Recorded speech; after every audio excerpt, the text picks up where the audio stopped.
The second miracle.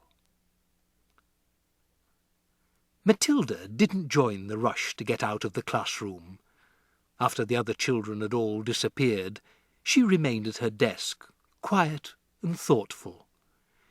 She knew she had to tell somebody about what had happened with the glass.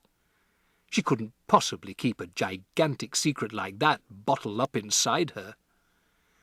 What she needed was just one person, one wise and sympathetic grown-up who could help her to understand the meaning of this extraordinary happening. Neither her mother nor her father would be of any use at all.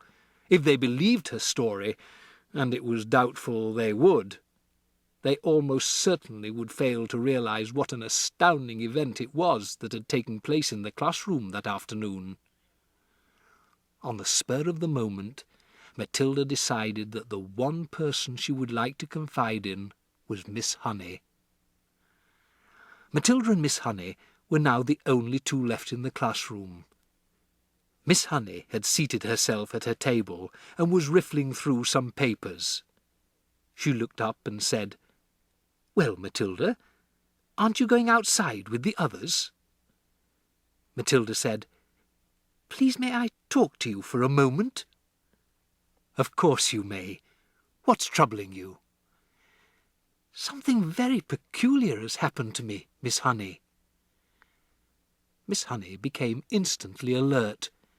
Ever since the two disastrous meetings she had had recently about Matilda, the first with the headmistress and the second with the dreadful Mr. and Mrs. Wormwood, Miss Honey had been thinking a great deal about this child and wondering how she could help her.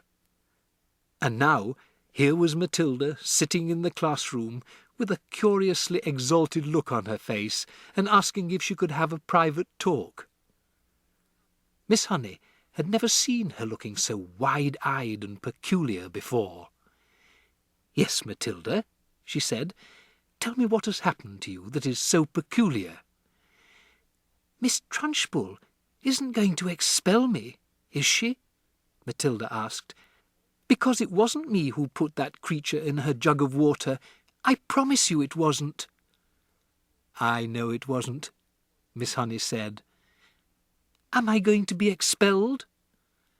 "I think not," Miss Honey said. "The headmistress simply got a little overexcited, that's all."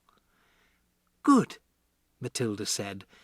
"But that isn't what I want to talk to you about." "What do you want to talk to me about, Matilda?" "I want to talk to you about the glass of water with the creature in it," Matilda said. "You saw it spilling all over Miss Trunchbull, didn't you?" "I did indeed." "Well, Miss Honey, I didn't touch it. I never went near it." "I know you didn't," Miss Honey said. "You heard me telling the headmistress that it couldn't possibly have been you." "Ah, but it was me, Miss Honey," Matilda said. "That's exactly what I want to talk to you about.